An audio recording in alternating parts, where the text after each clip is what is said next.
Good evening and welcome to Diplomatic Communique.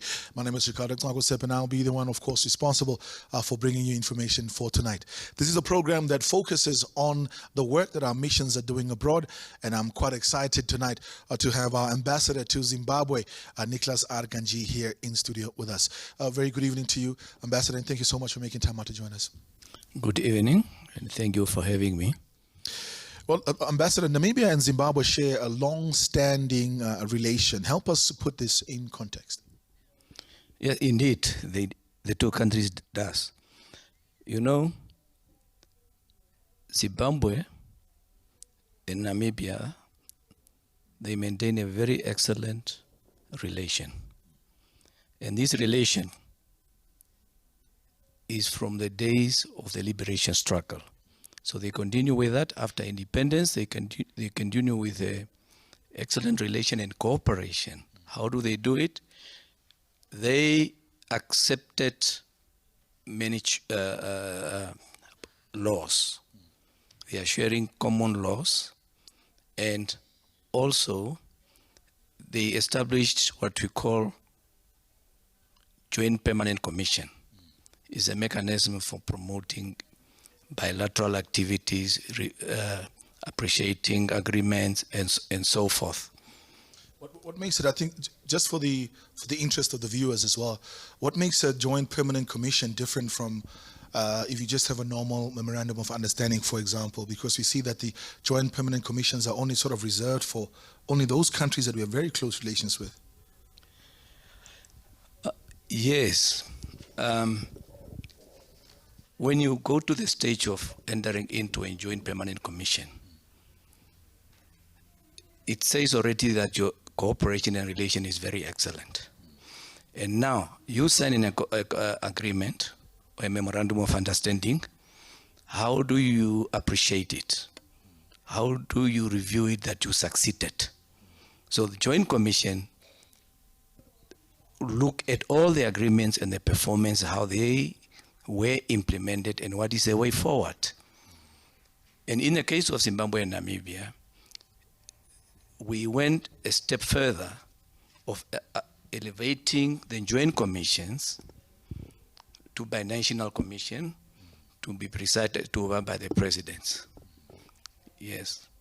So once it reaches that level of Joint Permanent Commission, I would assume that there would be, of course, a little bit more resources allocated in terms of making sure that those agreements are being implemented and so forth. Sure. You look at the implementation, why they were not implemented, so they look at the hiccups, and we find a solution. In terms of this, of course, what are your views, Ambassador, on the continued development of relations between Namibia and Zimbabwe? Come again? What are your views on the continued development of relations between Namibia and Zimbabwe? You know, as an ambassador, I have a positive outlook. Because the moment there is a continuation in the relationship, it means everything is still going well. You maintain a very good cooperation with that country. And as I said, our relationship with Zimbabwe is excellent, is very good, and it's not, it emanated from different years. So it is developed over different stages. But what are some of the main areas of cooperation between the two countries? Yeah, so far, the two countries have entered into agreement and MOU, more than 30 of them. And this means every memorandum of understanding of agreement is about a certain cooperation in a certain field. So in itself, we're talking about more than 30, meaning the cooperation in various fields. So first, you know, during the liberation struggle or even after the independence of Zimbabwe, Zimbabwe became member of the frontline states. You know, the frontline state, they supported those liberation movement or exiled liberation movement. And that also mean a lot for the bilateral relation between Namibia and Zimbabwe. Coming to your question, we have a very good relationship and then agreements. There's a trade, economic and trade agreement signed already that facilitate trade between the two countries. We have the areas of mining, energy, very important. We are cooperating in energy. I think we are importing a bit of energy from Zimbabwe. Yes, education. Many Namibians were educated here. Yes. Health, energy, I mentioned energy already, health, education, agriculture. That's a very, very serious, and of course we know that Zimbabwe historically has always been known as the bread basket of SADC, and we know of course that they are on a strong path of resurgence in that area. What kind of opportunities are there, particularly in the areas of agriculture? What can we get from Zimbabwe there? Let me just give you one example. Among all these agreements, there is what we call twinning agreements. In this case, twinning agreements between Kavango East and Mashonaland West. Now, World Food Program donated some certain seeds from Zimbabwe to Kavango, and they planted there. It's like a trial project. Some under irrigation, some rain-fed. But they reported a very good yield, a Baba harvest. So when you talk about Baba harvest, a good yield, talk about food security. In itself, that one is food security for one of the areas of Namibia. These seeds are everywhere in Namibia. Even myself, I tried them. So I think we can benefit from agriculture there on that one. In terms of, if one looks at it, of course, one of the biggest things, and I think one of our ambassadors, Ambassador Luswena, was mentioning and saying a bit earlier on that, look, when we talk about bilateral relations, we need to start with the culture and the people first. And once we have that brotherhood, then it's easier to do business together. And if you look at, I'm using this example because I wanted to ask about the fact that the movement of people between Zimbabwe and Namibia.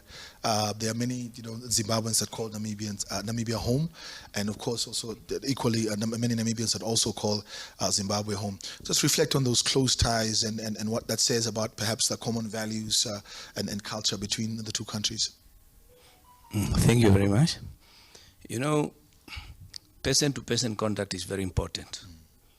Now, in this case of Namibia and Zimbabwe, there is a visa exemption. People can just walk in and walk out. So that is a good thing to start with. Coming to culture, well, both countries, we have very strong cultures, from region to region. And it's very important to exchange culture and to stick to your culture. Yes. Well, if you just join us, you're watching Diplomatic Communique. Today we are speaking, of course, with our ambassador to Zimbabwe, Niklaas R. Kandjii. When we come back after the break, we continue with more as we zoom in a little bit on the economic opportunities. Stay with us.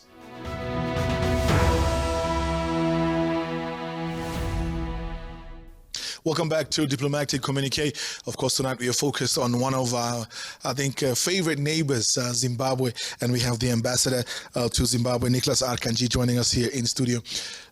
Ambassador Kandjii, let's focus our attention a little bit on and get a little bit in detail with regards to the trade relations between the two countries. How does the current trade balance look like with Zimbabwe? Oh, thank you very much. Let me start a bit. I earlier on mentioned about the preferential trade agreement. Yes. That was signed in 1992. In terms of that, Trade and Economic Committee was established that look at the facilitation of trade between the two countries. Now, when you look at the products, you know very well that Namibia is known for exporting fish, meat, hides or skins. Yes, those are the most popular one on top of the list. Now the recently export of livestock from Namibia to Zimbabwe, from Namibia. And when you come to Zimbabwe, you know very well that energy, number one. that everybody, you know, energy is so important, you can't wait it. And mineral falls are from Zimbabwe to Namibia. Cereals, so there's cereal they export also to Namibia. And a lot, you know, I'm actually waiting for you to say Mazoe. Mazoe, is it still there? I saw it. You see, Mazoe is still there. It's still here, and the children love it. It's actually growing in Namibia. Somebody asked me to bring the cereal along, but it was too late. Thank you very much. Yeah. And when I look at the figures of 2021, the trade balance of $16 million in favor of Namibia. Yes. So, but there are others that are taking place, but we don't have a record of that. But I think if one looks at it, particularly with regards to the figures, I think it's quite tricky. Doesn't matter which trade you're in because of the advent of COVID that we came out of over the last 2-3 years. So I think we'll probably only have solid stats end of next year, 2025, but still encouraging nonetheless. Yes. But what are some of the investment opportunities that perhaps exist in both countries? Of course, you mentioned the beef and fish that we're already exporting, but what are some of the potential investment opportunities that are available? Yeah, both countries, they offer some opportunities. I know from the Namibian side, we are looking for green hydrogen. That one is more popular. And we are also looking for energy. And that hydrogen is also energy. But the other investment opportunity is the solar, IPP. I know there are some movements of Zimbabweans who wants to go and invest in IPP. The same here, the same in Zimbabwe. They also need that solar to join to the grid IPP. So tourism, you can talk about tourism, is another opportunity. And yes, beef. We spoke about beef, but I think beef is more for export. Yes, there might be other products that I have not yet mentioned now. Yes, but the investment opportunities are there. Education, still the same. Still a big one. Yeah, and energy. Yes, it's still a big one, because you see, the education in Zimbabwe, the way they take education seriously. They want to also invest in more education. Do we have a population of students in Zimbabwe that are studying, Namibian students?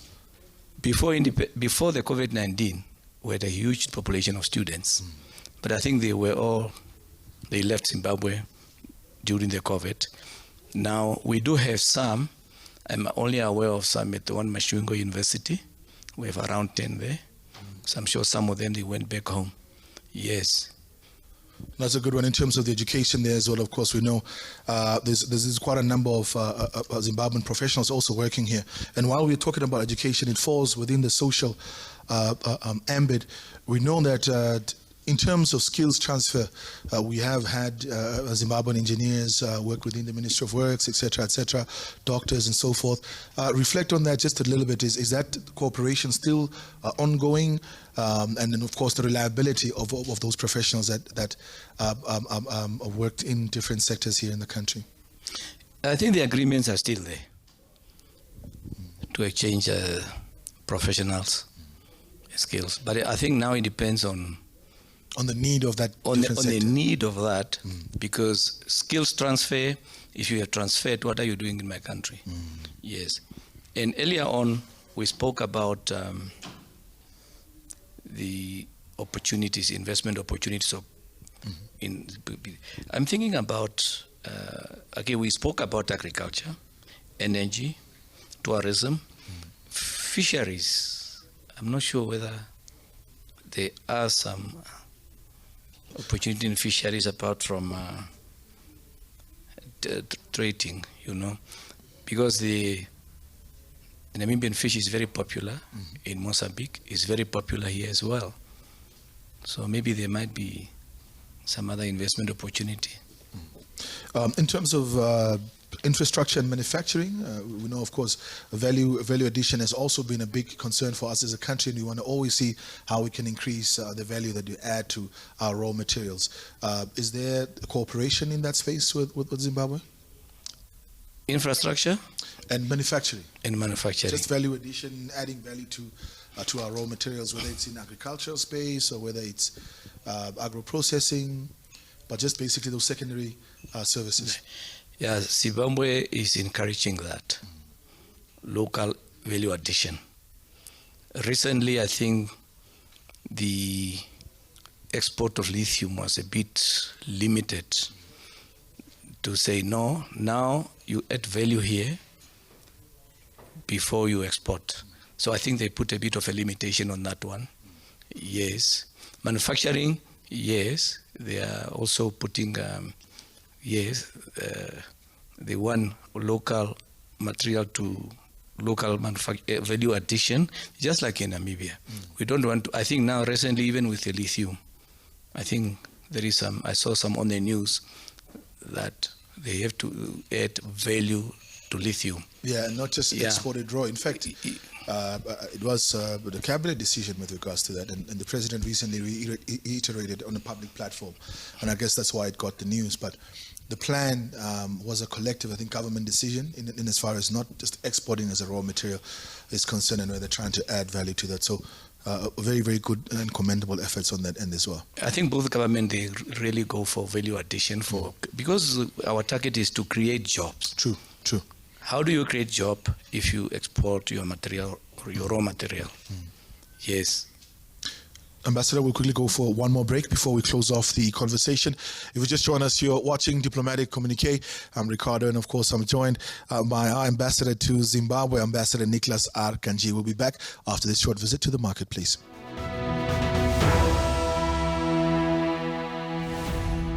Welcome back to Diplomatic Communique. Of course, tonight we are focusing on Zimbabwe, and we are joined by the ambassador to Zimbabwe, Niklaas R. Kandjii. Before we went for the break, of course, we spoke extensively about investment opportunities in the country. But because of the closeness of Zimbabwe, we of course know there's a lot of sometimes business delegations that want to go there, or a youth group or cultural group.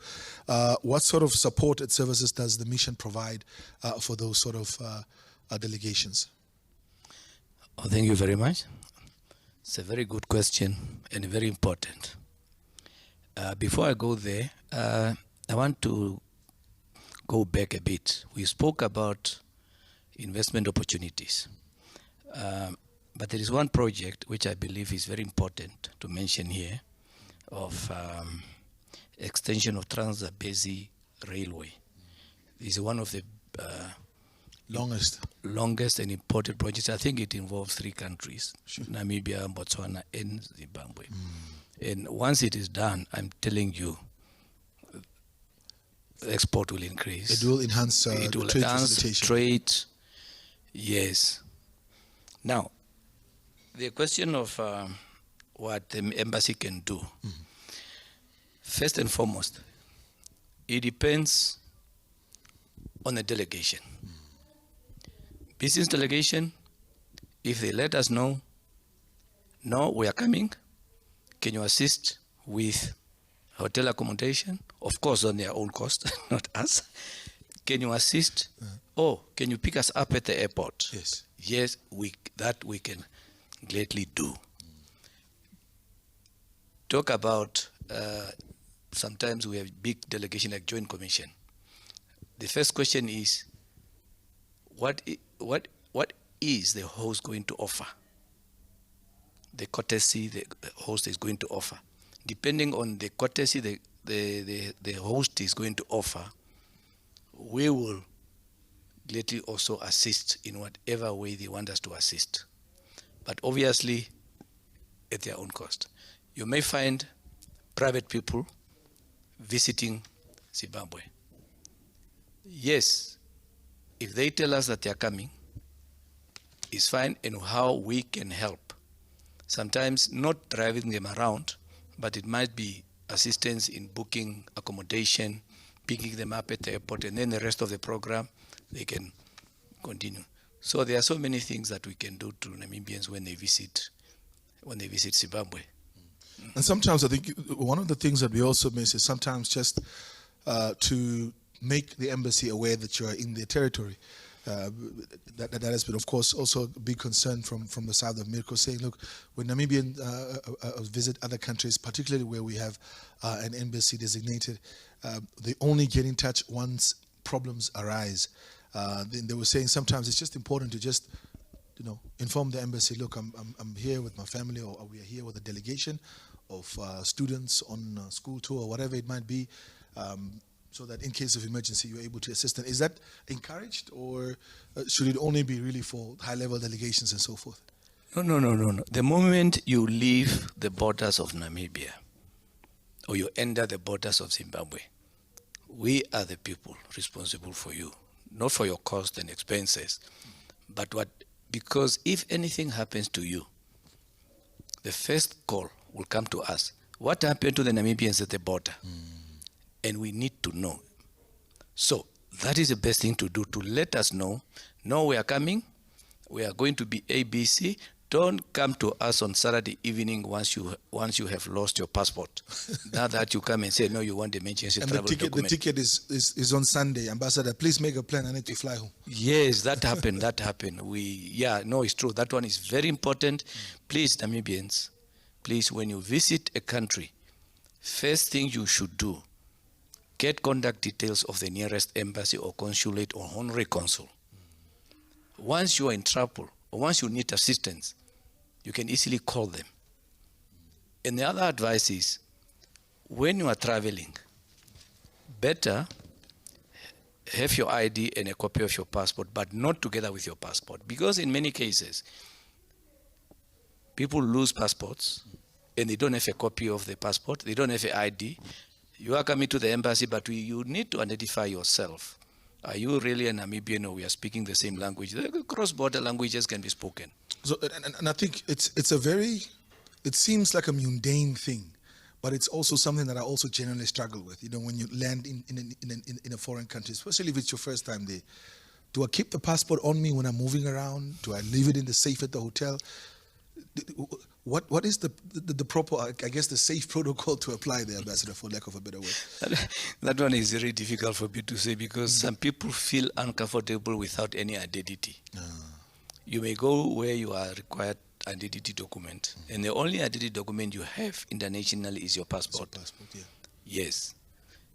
And to walk around without your passport, I don't think it's safe. Yes. But it depends where you are going.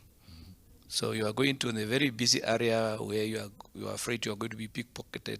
It's something else. It's something different. But I prefer to walk around with my passport, because that's the only identity I have. Yes. No, that makes absolute sense. Ambassador, before we close off, of course, we share very, very close connection with our Zimbabwe. Any parting words for you, for Namibians? How should we view our relationship with Zimbabwe going forward? As I said, our relationship is very excellent. We have signed many instruments or agreements, memoranda of understanding, person-to-person contact is also very important. And the fact that we have a resident mission in Zimbabwe and they have a resident mission in Namibia is very important. Is very important. So our relationship really, as I mentioned at the beginning, that this bond of solidarity and friendship started during the days of the liberation struggle. Then it continued after the independence. And I think all these that I mentioned, the Joint Commission, is also to ensure, is to solidify the relationship between the two countries. 100%. So not only that, remember the relationship between the ruling parties is flourishing. You see, so cultural exchange you cannot talk, sports you cannot talk. And one thing I just want to add is that we have this group, Walvis Bay Corridor Group in Walvis Bay. Yes. Yes. They are responsible, of course, for implementing the master plan for the logistics hub. Logistics hub and corridors. Corridors, yes. Yes. And we use also them for connecting the Namibian to other business people here. Yes. Right. Well, Ambassador, I think in terms of the content just between Zimbabwe and Namibia, we could sit for 2 or 3 more programs to just unpack that as well. But I would like to thank you for this time around for coming in and talking to us about it. No, thank you very much. But I forgot to mention that we are also accredited to Mozambique, and we maintain a healthy relationship with Mozambique, also with the ruling party. Yeah, we do visit Mozambique, and yes. Only the situation in Cabo Delgado that delays some of the projects, but the relationship is very warm. All right. Thank you very much, Ambassador, for making time out. Thank you. So we have an Ambassador, Niklaas Kandjii, Ambassador to Zimbabwe, as well as Mozambique, of course, talking to us about the relations between the two countries and saying, of course, that we still continue to have warm relations with Mozambique as well, despite some of the challenges that they are going through at the moment. On that note, that's the edition for us for tonight. And as far as Diplomatic Communique is concerned, I'm Niklaas R. Until the next episode. Bye.